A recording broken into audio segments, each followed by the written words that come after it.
Strategic Hotbox with Dr. Brandi Luv Stankovic. Discussing leadership, business, and how to take control of your life and achieve greatness.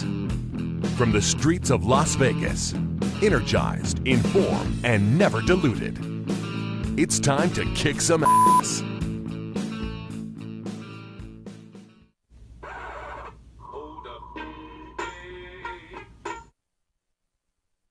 Welcome to the Strategic Hotbox. It's your girl, Brandi Stankovic, and you are in for a treat. It's another Wonder Woman series, or Wonder Woman episode, part of our series, and we have an amazing special guest, Caroline Willard, here, and I'm going to tell you all about her, and she's going to share with us her amazing leadership story as well. So let's get started.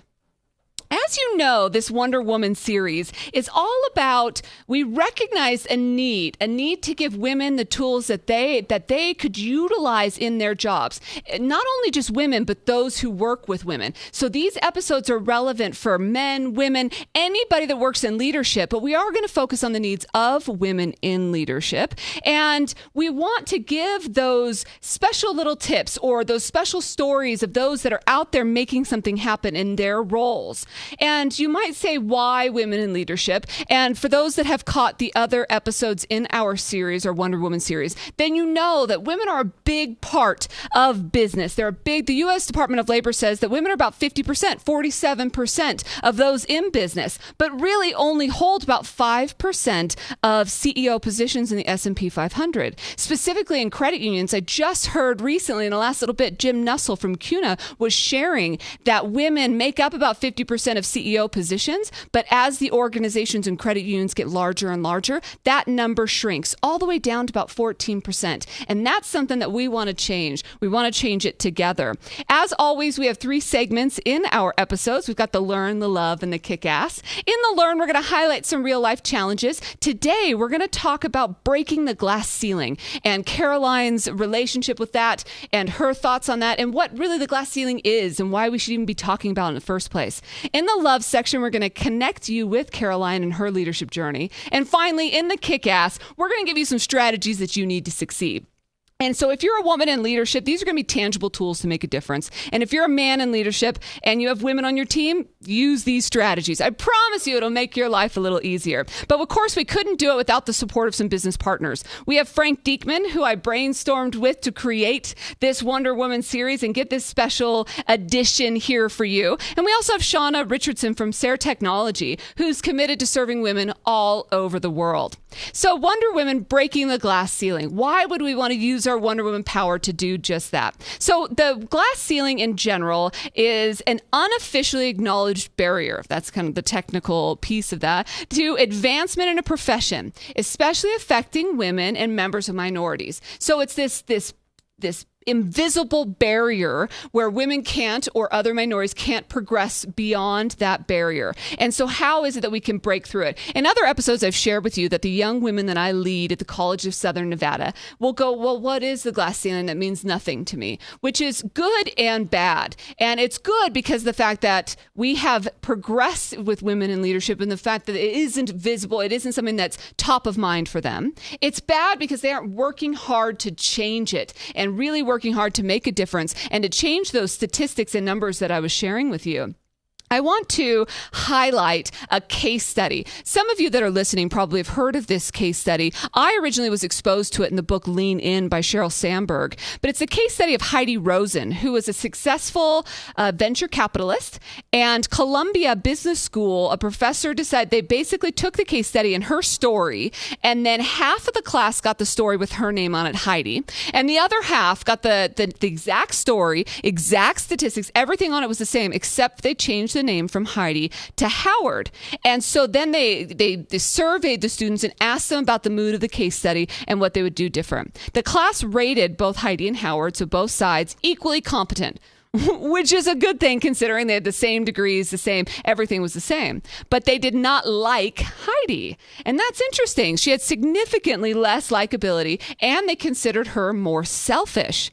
And really from this case study found that assertive, authoritative, dominant behaviors of leaders, or that can be attributed with leaders, are not as attractive in women as opposed to men. And so that's interesting. And if you think about it, a lot of women that are in leadership may have been told at some point that they're bitchy or strong or too much for the people that they're around. And sometimes it takes that type of behavior in order to break through something like a glass ceiling or something other kind of milestone or benchmark or speed bump in your journey. However, in some cases, like in this case study alone, it was the exact same behaviors that were looked at differently in men and women. So why do we have that stigma? And I really want to note that we've progressed, but there's still opportunity to do just that. So I want to, in preparation for this conversation, I did some research about what's been happening in women and in leadership. And if you can share the slide and the picture that we have here for you. In 1977, and I have some stats for you, in Houston, Texas, there was a National Women's Conference. It was mandated and funded by Congress, who wanted to find out from women what women wanted the government to do. And so President Jimmy Carter had a commission, and he basically did a little research. And over this time, it all culminated here in Houston with this National Women's Conference. And I think it's really interesting considering it's been exactly 40 years from the women's marches and things that happened earlier this year. And so it's all really coming full circle in a sense. But the things that they were fighting for were education and employment, fighting for women in media, and demanding equal access to programs, especially for displaced homemakers. They were looking at endorsing aid for elderly women, disabled, rural, battered women, and creating support for that. They also wanted to end deportation of immigrant mothers who had American-born children, and really wanted comprehensive child care, pregnancy, disability, etc. So these are definitely top of mind pieces for women even today. And if you think about it from that sense, if that's the first time we were having that conversation to now, we have made quite a bit of progress in those areas.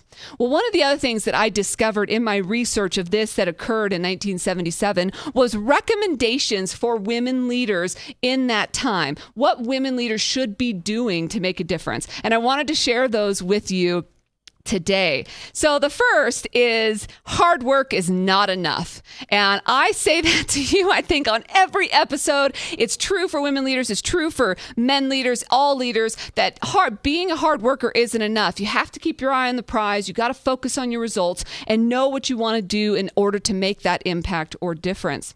Number two is network. How often do we talk about relationships? As a matter of fact, we have an entire segment of each episode dedicated to love, to relationship building, to networking, because influence and networking is so important, and of course is true and important to women in leadership. Number three is choosing your battles. I feel like this is a relevant leadership topic. Choose your battles, know when to fight. That way it's not becoming like a crying wolf kind of situation where you're always crying, where you're really just crying when something is most important. And crying maybe isn't the right frame in that, but battling and going for it and giving the assertion and when it's most important, so the voice is heard in a more impactful way. Number four is to speak up. And I think that that's part of women in leadership. And that's that challenge I was saying for those young college students that I work with that are saying, I don't know, there is no glass ceiling. Well, that's a problem. We've got to make sure that we're still speaking up. The interesting kind of other side of that is number five is to use silence. And so know when not to speak. That kind of plays into that choosing your battles and picking the fights and knowing when to speak up. So it is, so that your importance and your voice is really heard. Well, number six is one that I don't know. Some people might not feel the same way in 2017 that they would in 1977, and that was to dress well. Although I believe you never want something like dress to get in your way of progression in leadership, it's not necessarily something that would probably be in my top 7 for women leaders today, but I still think it is relevant. And number 7, although it has a different relevance now than it did many years ago, I think is somewhat hilarious, and that's don't sleep with the boss. It's a good advice. Don't sleep with your boss. It'll only get in your way, and certainly was applicable back then and definitely is still applicable now. So a final thing I want to leave you with before I officially transition here to Caroline and we learn from her is that progression in your career isn't always upward. And so that glass ceiling can take on many forms, and you don't get around it in any way that you possibly can. And I've learned from many leaders in my life that you may have to have a lateral move in order to get around a roadblock. And so I urge you to do just that. So before we introduce Caroline, let's head out and hear a shout out from Frank.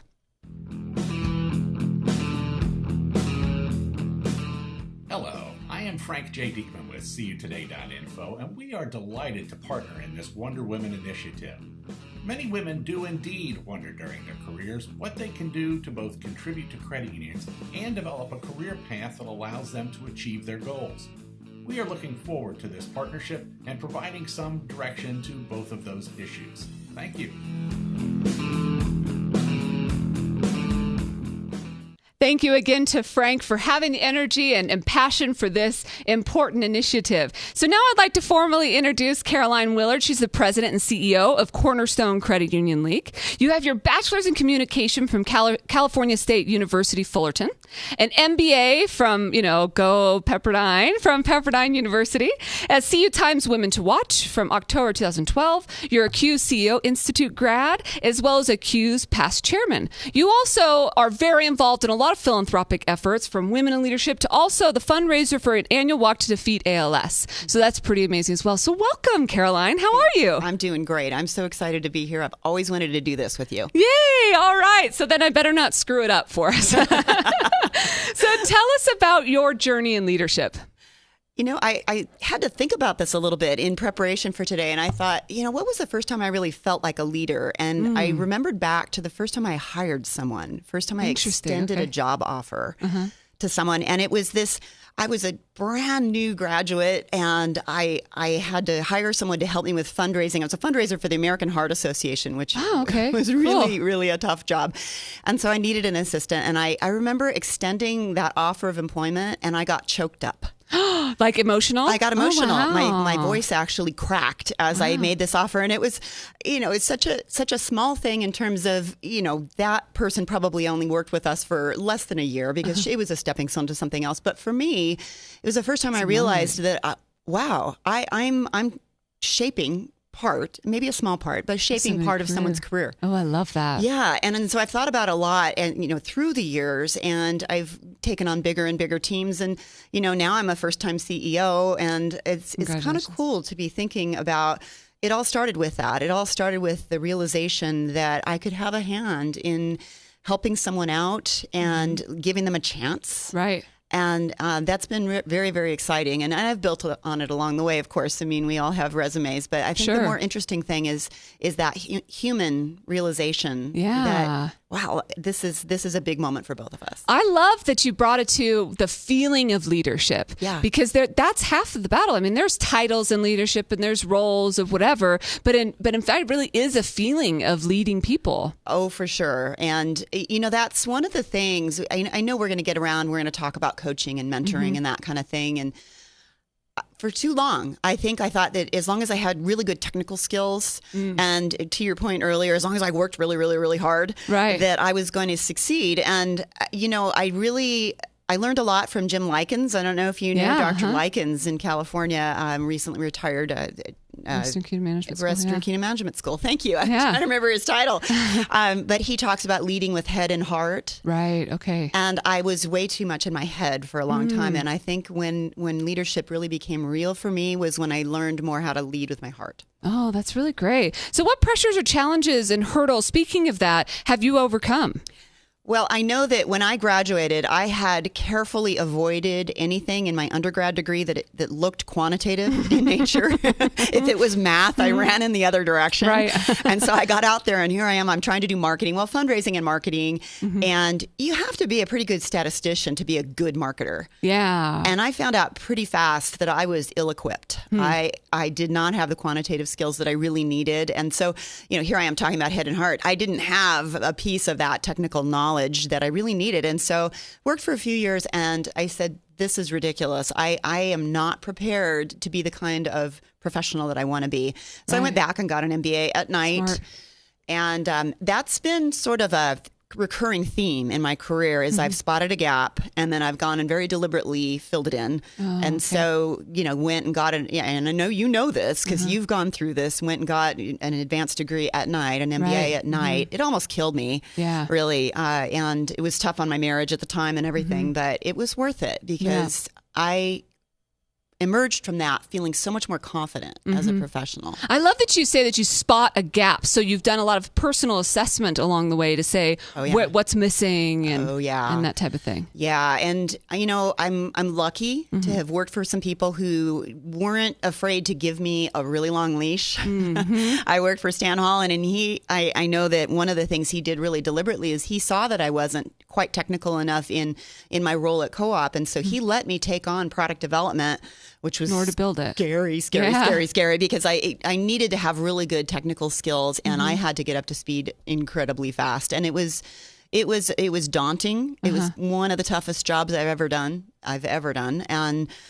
yet it was a critical missing piece for me that I filled in. Yeah. That's so great. So what is the glass ceiling for you, and how can young women just demolish that?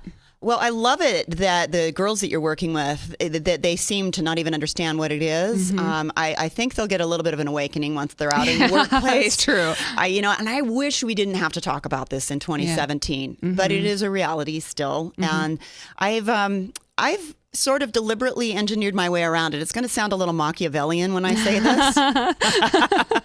But hey, I got that CEO gig, so I guess it's working.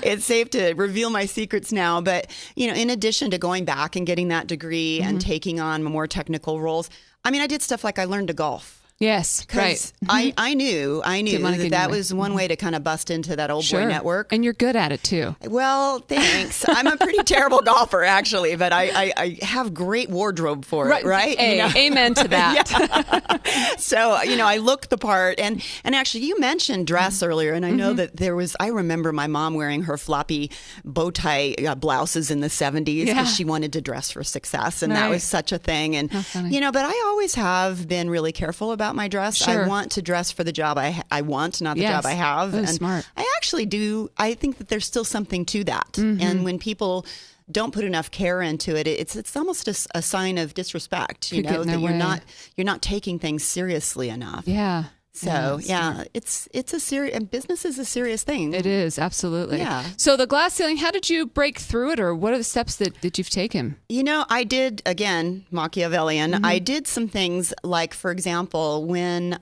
Stan, wanted to promote me up to an EVP level, he said, what title do you think you should have? And even though I had marketing as part of my area of responsibility, I didn't want the word marketing in my title because I thought there was a little bit of a connotation that that's a female-dominated field. Interesting. Yep. And I said, I don't want that. I don't want that because people will think that I'm the marketing girl. And so I said I want it to be EVP of Markets and Strategy. Ooh, smart. I thought that sounded a little more concrete, frankly, a little bit more male. Right. Interesting. And, whether that was manipulative, I don't care. It worked, or it's part of what worked, I think. And part of the journey. And so I've tried to, starting back in high school, I played on the men's water polo team, right? Did you really? Oh, yeah. Wow. Oh, yeah. Because that's intense. I just wanted to not let gender ever be an issue for me. And so if I wanted something, I was going to go after it. And and so that's served me pretty well. There have been setbacks along the way, no question. Right. But well, speaking of that, what are some of the experiences or disasters, lessons that you've learned along the way?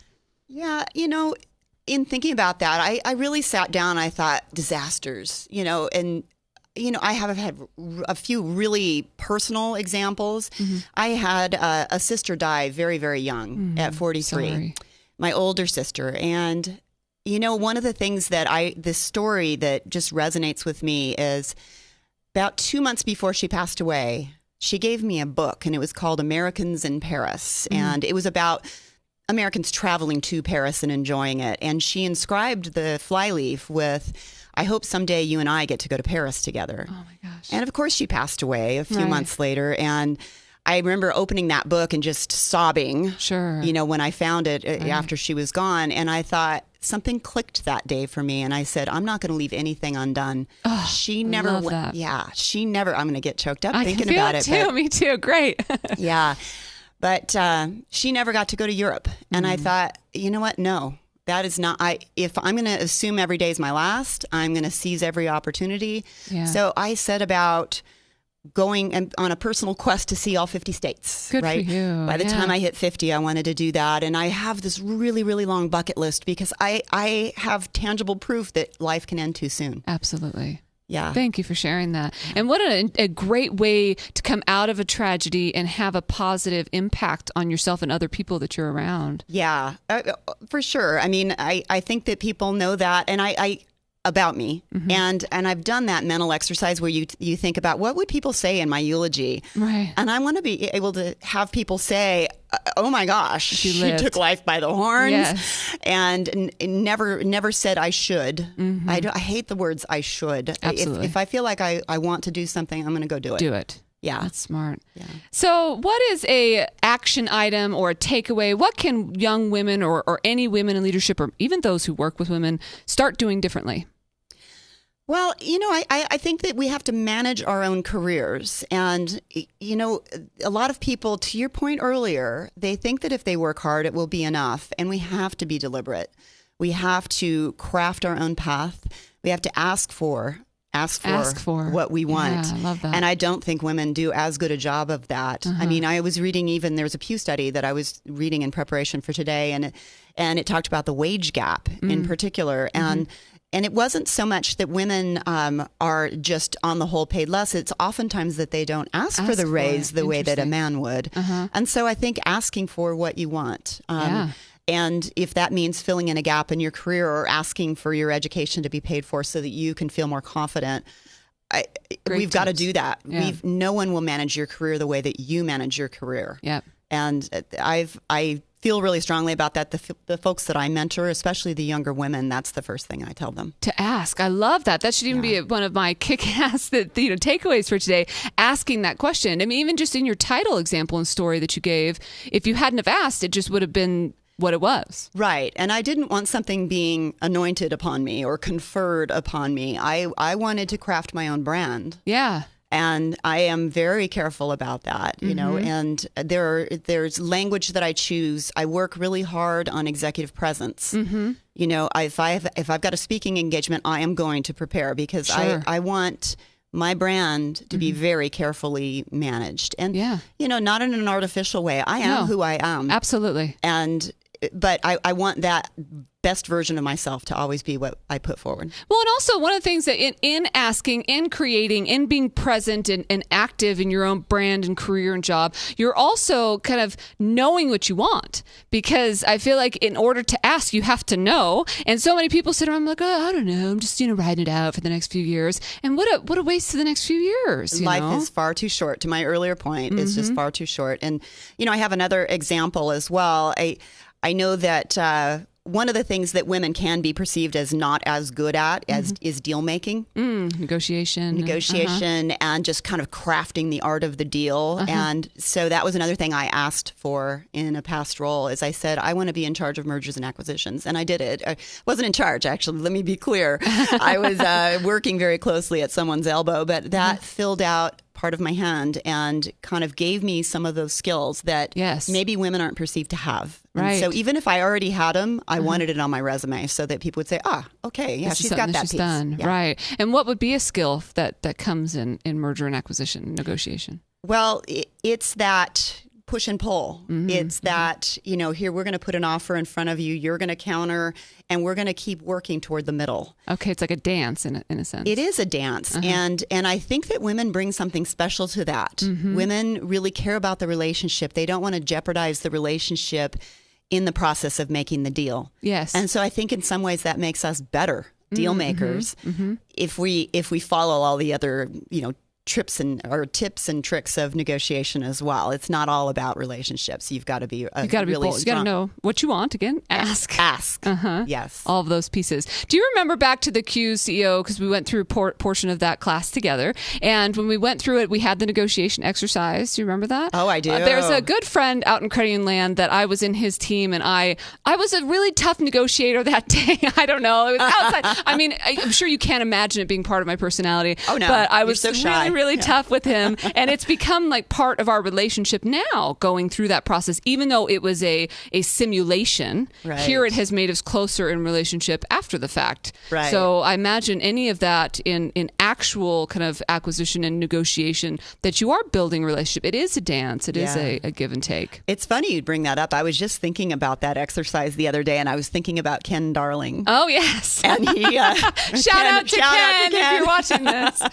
And he was outrageous in his negotiating that day. Indeed. And I think he got like 5 times the price that anyone else got for the building that we were trying to sell. And in everyone the hated him. And and he was reviled, because to my earlier point, he was not caring about that relationship. Sure. He was going to get the best deal because he wanted to win. Right. But he was making a point. Yes, he was. Yes. And the point was made. And here we are years later, giving him credit, giving him credit for it. So how can our listeners get a hold of you?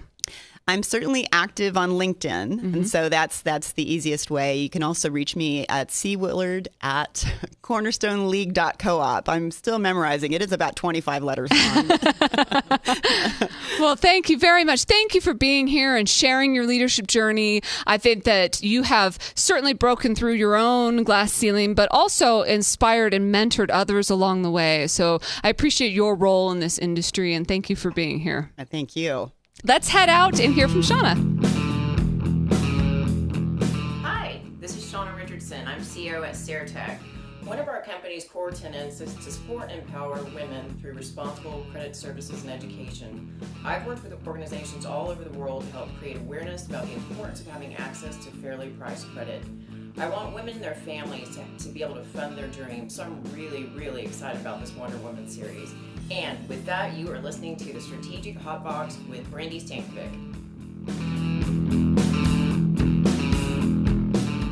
Again to Shauna for supporting this effort and being so, pushing women all over the world. And thank you again to Caroline for being here and sharing her story. Now it's your favorite time, my favorite time. It's time to kick some ass. Here is your top 5 kick-ass Wonder Women breaking the glass ceiling.